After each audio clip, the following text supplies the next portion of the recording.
Bulletin की शुरुआत करते हैं भीषण गर्मी के बीच जारी बिजली कटौती से, जिससे जनता बेहाल है। यूपी में पावर कट को लेकर जनता का गुस्सा अब सड़कों पर नजर आ रहा है।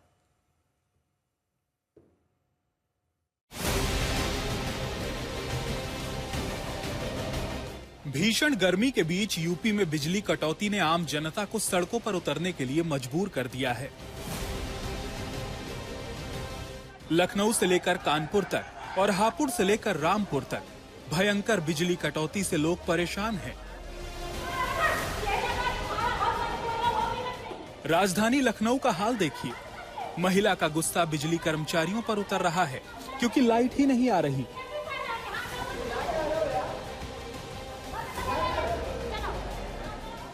लखनऊ में लोगों ने रात को सड़क ही जाम कर दी। ये दुबग्गा पावर हाउस के तहत आने वाला मॉडर्न पिंक सिटी इलाका है। यहाँ पिछले 4 दिनों से बिजली आपूर्ति बाधित है। बीती रात लोगों का सब्र जवाब दे गया। क्या ये रोज आप लोग ऐसे ही बैठते हैं, ऐसे ही दिन कट रहा है? हाँ, जब बिजली नहीं आ रही तो लोग इस तरह बैठते हैं और छुट्टियां भी हो गई हैं, तो बड़ी समस्या बनी हुई है। जब से तापमान बढ़ा है तब से बिजली संकट बहुत गहरा गया है। अब लोग कल 2 दिन से रात में सो ही नहीं पा रहे हैं। आम जनता ही नहीं, विधायक जी का हाल भी बुरा है। रायबरेली के बीजेपी के विधायक अशोक कोरी का बिजली कर्मियों को हड़काने वाला वीडियो सोशल मीडिया पर जमकर वायरल हो रहा है। आप लोग जानबूझकर ऐसा करते हैं क्या? 8-8 घंटे, 4-4, 6-6 घंटे लोगों को बिजली नहीं दे पा रहे हैं। मेरठ में बिजली से बेहाल जनता ने मेयर आवास की ओर कूच कर दिया, नारेबाजी और हंगामा किया। जनता के सामने मेयर साहब भी खुद को लाचार बता रहे हैं। कानपुर देहात में मेडिकल कॉलेज में करीब 14 से 16 घंटे बिजली कट रही है। छात्रों की पढ़ाई प्रभावित हो रही है। ऐसे में छात्र अब कॉलेज के बाहर मोर्चा लेकर बैठे हैं।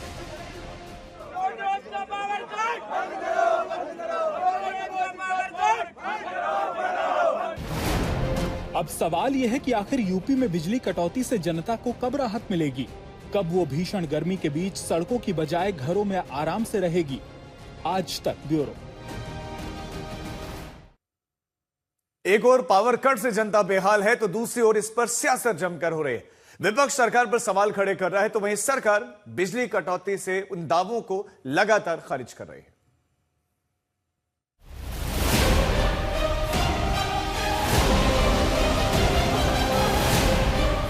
यूपी में बिजली कटौती ने एक और जनता को बेहाल कर रखा है तो वहीं इस पर सियासत भी जोरदार है। जनता के इस आक्रोश पर अखिलेश यादव ने योगी सरकार को घेरने की कोशिश की। इस महाविद्युत आपदा के लिए बीजेपी जिम्मेदार है। बीजेपी के सांसद, विधायक, भ्रष्ट अफसर और ठेकेदार जिम्मेदार हैं। विपक्ष ने बिजली के मुद्दे को उठाया तो यूपी के ऊर्जा मंत्री ए.के. शर्मा ने बिना देर किए जवाब दे दिया। आईना जब भी उठाया करो, पहले खुद देखा करो, फिर दिखाया करो। ए.के. शर्मा ने योगी शासन और अखिलेश शासन की तुलना करते हुए डेटा शेयर किया और दावा किया कि अखिलेश के जमाने में बिजली नहीं आती थी, अब बेहतर है। मायावती भी बिजली कटौती पर भड़की नजर आ रही हैं। उत्तर प्रदेश जैसे विशाल आबादी वाले राज्य में भीषण गर्मी में बिजली की कम आपूर्ति और कटौती आदि से गरीब, मध्यम वर्ग, किसान, छोटे व्यापारियों, करोड़ों मेहनतकश लोगों का जीवन कष्टदायी बना हुआ है। इसको लेकर लोग अपना आक्रोश भी प्रकट कर रहे हैं। कहने को तो सरकार दावा करती है कि डिमांड सप्लाई सब बराबर है, लेकिन जमीनी हकीकत कुछ और ही बयां करते हैं। यूपी के प्रयागराज, वाराणसी, लखनऊ, अयोध्या, इटावा, आगरा जैसे जिलों में 6 घंटे की निर्धारित कटौती होनी है, लेकिन हकीकत में इससे ज्यादा घंटे तक बिजली गुल रहती है। बिजली के संकट को देखते हुए उत्तर प्रदेश सरकार ने सभी बिजली उत्पादन करने वाली इकाइयों में दिन रात काम करने के आदेश दे दिए गए हैं। डिफॉल्ट जितने भी आएंगे, फॉल्ट आएंगे, उनको दूर करने के आदेश दे दिए गए हैं। लेकिन बढ़ता हुआ तापमान और इस तापमान में बढ़े हुए बिजली संकट लगातार गहराता जा रहा है। लखनऊ, प्रयागराज, कानपुर, मेरठ हो, गाजियाबाद हो या फिर ललितपुर, उत्तर प्रदेश के हर शहर में बिजली के संकट से हाहाकार मचा हुआ है। यूपी के ग्रामीण इलाकों में 18 घंटे बिजली सप्लाई का रोस्टर है, लेकिन अघोषित कटौती की वजह से ग्रामीण इलाकों में 8 से 10 घंटे बिजली आती है। लोकल फॉल्ट और ट्रिपिंग से समस्या और बढ़ जाती है। शहरी इलाकों में मांग बढ़ने पर ग्रामीण इलाकों की बिजली काट दी जाती है, क्योंकि ग्रामीण अंचल से बिजली विभाग को कम राजस्व मिलता है। बहरहाल सियासी खींचतान के बीच जनता बेहाल नजर आ रही है। आज तक ब्यूरो। और इसी से जुड़ी हुई इस वक्त की बड़ी खबर आपको देते हैं। यूपी में बिजली संकट के बीच में अधिकारियों पर अब गाज गिरी है और बड़ी कार्रवाई हुई है। कुछ जगहों पर अधिकारियों को सस्पेंड किया गया है। बिजली के सप्लाई बाधित होने, आम लोगों को परेशानी के बीच में बिजली संकट पर अब अधिशासी अभियंता पर गाजियाबाद के कार्रवाई हुई है। गाजियाबाद के अधिशासी अभियंता को राहुल को मेरठ अटैच कर दिया गया है। तो यह कार्रवाई हुई है कि उनको मेरठ अटैच कर दिया गया। तो दूसरी तरफ मेरठ के जो योगेश कुमार हैं उनको सस्पेंड कर दिया गया है। मेरठ में जबरदस्त प्रोटेस्ट हुआ था। उधर यूपी में एक और सियासत हो रही है और कांग्रेस अध्यक्ष अजय राय के बैन को लेकर सियासत है, जहां प्रधानमंत्री मोदी पर अमर्यादित टिप्पणी का मामला अब पुलिस तक पहुंच गया है।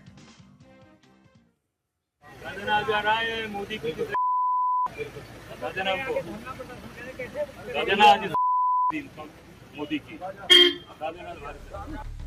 प्रधानमंत्री नरेंद्र मोदी पर कांग्रेस अध्यक्ष अजय राय की इस अमर्यादित टिप्पणी ने यूपी की सियासत को गर्म कर दिया है। मामला अब पुलिस स्टेशन तक पहुंच गया है। महोबा में अजय राय के खिलाफ एफआईआर दर्ज की गई है। बीजेपी की शिकायत के बाद महोबा पुलिस ने अजय राय समेत करीब 30 लोगों के खिलाफ केस दर्ज किया। भारतीय राष्ट्रीय कांग्रेस के प्रदेश अध्यक्ष श्री अजय राय के द्वारा अपने समर्थकों के साथ विधि विरुद्ध जमाव करते हुए सरकारी कार्य में बाधा उत्पन्न की गई एवं आम रास्ते को अवरुद्ध किया गया। इसके साथ ही उन्होंने भारत के माननीय प्रधानमंत्री जी के विरुद्ध अशोभनीय अभद्र टिप्पणी भी की। उक्त वीडियो के संदर्भ में कोतवाली नगर महोबा में एक तहरीर प्राप्त हुई, जिस पर सुसंगत धाराओं में अभियोग पंजीकृत किया गया है। दरअसल महोबा में अजय राय दलित महिला से मिलने पहुंचे थे, जहां अब वो पीएम पर अमर्यादित टिप्पणी को फर्जी एआई वीडियो बता रहे हैं। कि जो महोबा में गया था वो एक दलित बच्ची के साथ 16 दिन तक रेप किया गया है। उसको नशे के इंजेक्शन लगाए गए और उसके प्राइवेट पार्ट्स को सिगरेट से जलाया है अपराधियों ने। आज उसकी बात मैंने उठाई तो भारतीय जनता पार्टी को नागवार गुजरा। उन्होंने एआई जनरेट वीडियो करके तैयारी करके और फर्जी तरीके से मुझे उसमें मुकदमा लगाने का प्रयास जो किया जा रहा है, जो मुझे प्रताड़ित किया जा रहा है। मैं सरकार से कहना चाहूँगा, एक नहीं 100 मुकदमे लगा दो, पर उस दलित बच्ची को जिसके साथ 16 दिन तक रेप किया गया, उसके नशे के इंजेक्शन लगाए गए, उसके प्राइवेट पार्ट्स को सिगरेट से जलाया गया, उसको न्याय दीजिए और मैं जेल जाने के लिए तैयार हूँ। एक नहीं 100 मुकदमा झेलने के लिए तैयार हूँ। उधर बीजेपी अजय राय पर चौतरफा हमलावर है। योगी आदित्यनाथ ने भी अजय राय की भाषा पर सवाल खड़े किए। शर्म आनी चाहिए कांग्रेसियों को, धिक्कार होना चाहिए। किस तरह की भाषा का प्रयोग कर रहे हैं? गाली गलौज की भाषा आप मर्यादित राजनीतिक वातावरण में, ये किस तरह की भाषा का प्रयोग है? पहले राहुल गांधी जानबूझ करके अपमानित करने की चेष्टा करते और अब अजय राय ने तो सारी मर्यादाएं तोड़ दी है। राजनीति की कोई मर्यादा नहीं रह गई है। शुद्ध रूप से गाली गलौज की प्रयोग कर रहे हैं। मामला अब तूल पकड़ रहा है, जहां कांग्रेस और बीजेपी आमने सामने हैं। आज तक ब्यूरो। पश्चिम बंगाल में नई सरकार के बाद सियासी तस्वीर बदल गई, जहां अब शुभेंदु राज में बुलडोजर की गूंज सुनाई दे रही है। ऐसा एक बुलडोजर आसनसोल में टीएमसी के दफ्तर पर भी आज कब्जा। राज्य में सत्ता परिवर्तन के बाद आप देख पा रहे हैं कि तृणमूल कांग्रेस के कार्यालय पर जिस तरह से बुलडोजर अभियान चल रहा है। लगातार हम देख रहे हैं कि आसनसोल के जो सेल आईएसपी, जो सेल के जमीन पर अवैध तरीके से तृणमूल कांग्रेस का कार्यालय बना हुआ था, उन सब कार्यालयों पर आप देख पा रहे हैं कि बुलडोजर अभियान चल रहा है। देख पा रहे हैं कि आप जिस तरह से बुलडोजर से ये आसनसोल के बनपुर रेलवे स्टेशन के बगल में ये तृणमूल कांग्रेस के जो पार्षद जो हैं अशोक रुद्र, उसके पार्टी ऑफिस था और उस पार्टी ऑफिस को अभी बुलडोजर से देख सक रहे हैं कि बुलडोजर से इसे तोड़ा जा रहा है। हम दिखाना चाहेंगे कि ये जो पार्टी ऑफिस था, ये ठीक जो आसनसोल के जो बनपुर रेलवे स्टेशन है, ठीक उसके विपरीत में ये पार्टी ऑफिस था।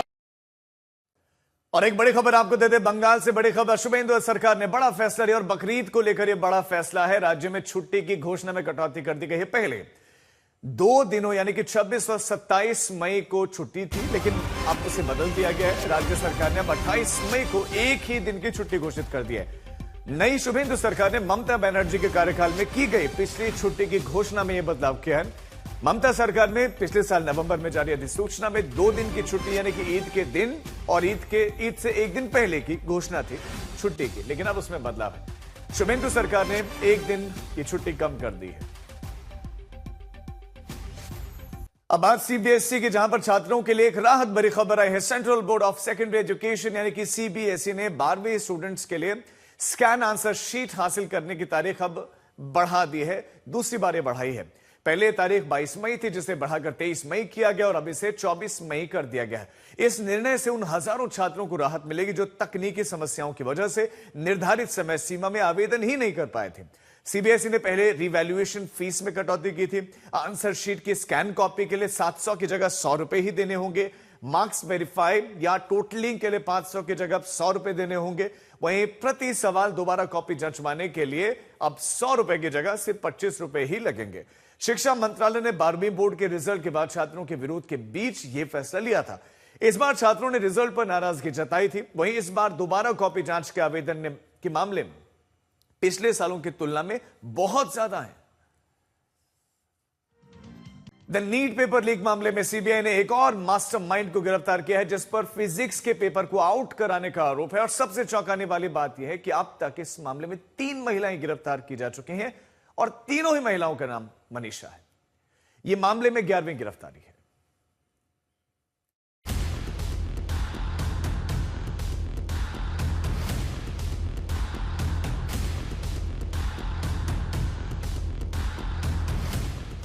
पहले केमिस्ट्री, फिर बायो और अब नीट का फिजिक्स का पेपर आउट कराने वाले आरोपी पर सीबीआई का शिकंजा कस गया है। पुणे से सीबीआई ने मनीषा हवलदार को गिरफ्तार किया है। केस की आरोपी मनीषा मंधारे की तरह ही मनीषा हवलदार बतौर एक्सपर्ट एनटीए से जुड़ी थी, जिससे फिजिक्स के प्रश्न पत्रों तक उसकी सीधी पहुंच थी। आरोप है कि अप्रैल 2026 में उसने परीक्षा से जुड़े कई फिजिक्स सवाल मनीषा मंधारे को शेयर किए। जांच एजेंसी के मुताबिक जो सवाल मनीषा हवलदार ने शेयर किए थे, उनका मिलान नीट यूजी 2026 के असली फिजिक्स पेपर सेट से किया गया था और दोनों में समानता पाई गई। हैरानी की बात यह है कि इस केस में अब तक जो 3 महिला आरोपी गिरफ्तार हुई हैं, उन तीनों का नाम मनीषा ही है।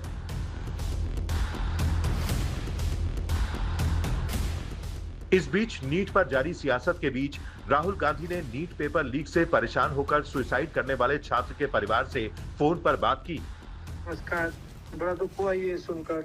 बोलो कितने टाइम के लिए पढ़ाई कर रहे थे? 3 साल।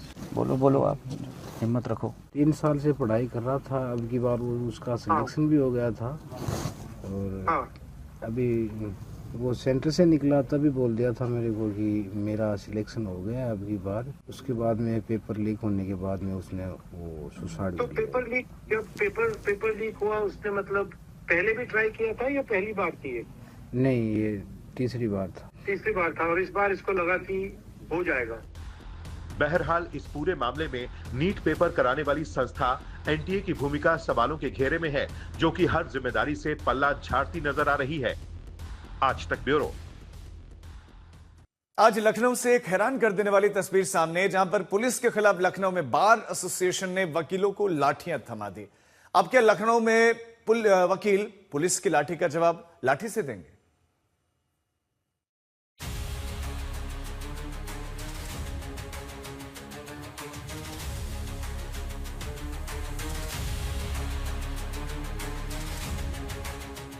लखनऊ बार एसोसिएशन में बट रही ये लाठियां अब पुलिस के एक्शन पर पलटवार के लिए तैयार है। 17 मई को बुलडोजर एक्शन के दौरान हुए लाठीचार्ज के खिलाफ अब वकीलों ने खुद भी हाथों में लाठी रखने का जिम्मा ले लिया है।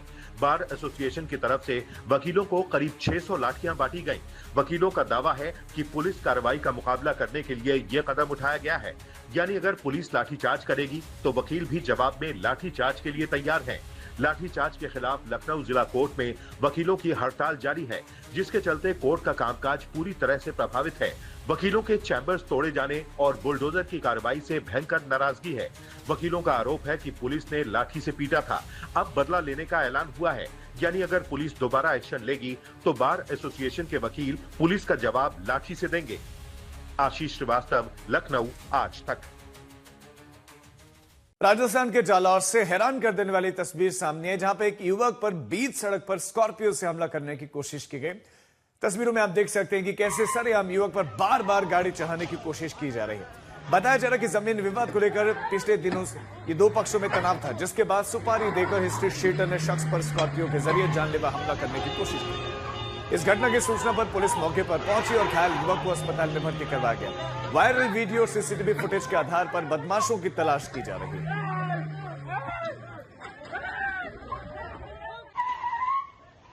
ये राजस्थान की जालौर की मार्केट की चहल पहल के बीच की तस्वीर है, लेकिन कोई दूर दूर तक पुलिसकर्मी दिखाई नहीं देता। बीच सड़क पर ये कुचलने का प्रयास होता है, हाथों में डंडे लेकर खूब मारा जाता है। आपसी संघर्ष में हुआ, लेकिन सवाल यह है कि कानून व्यवस्था, पुलिस कहां थी। बात करेंगे अमेरिका के विदेश मंत्री मार्को रूबियो के भारत दौरे की, जिन्होंने आज प्रधानमंत्री नरेंद्र मोदी से मुलाकात की। लगभग 1 घंटे चली इस मुलाकात में कई अहम मुद्दों पर चर्चा हुई।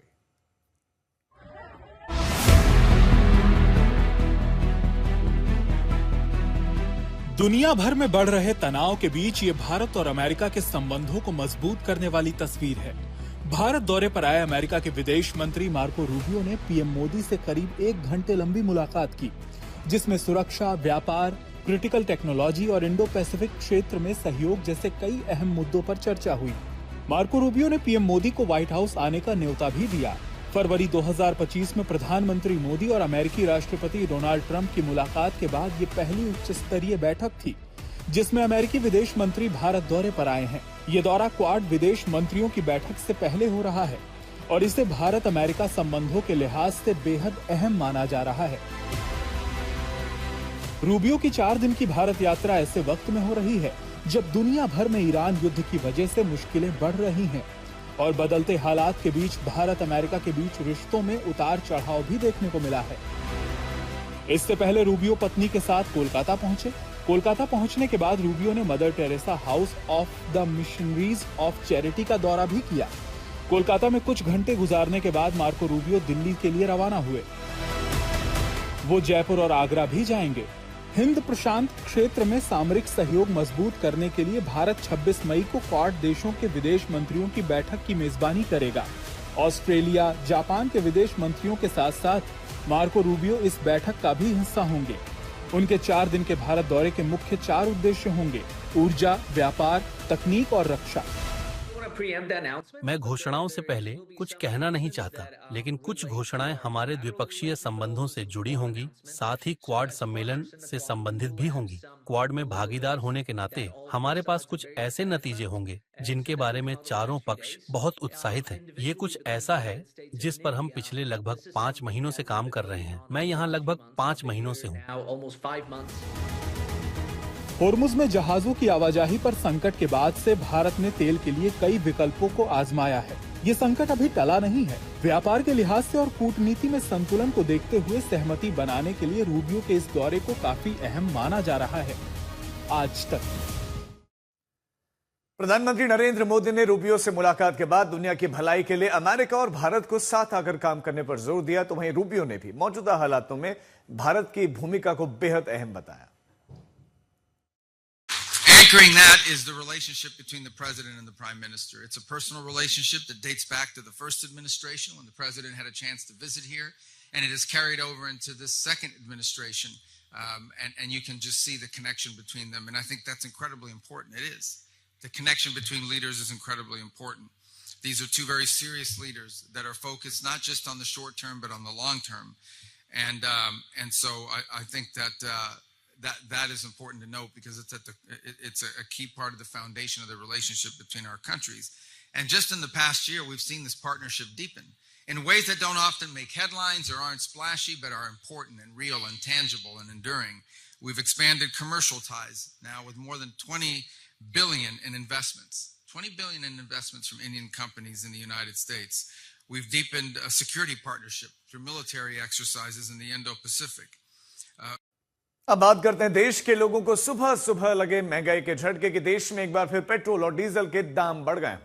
दिल्ली में पेट्रोल की कीमत 87 पैसे तो डीजल के दाम 91 पैसे प्रति लीटर बढ़ा दिए गए। पेट्रोल और डीजल के साथ साथ सीएनजी के दाम भी बढ़ गए हैं।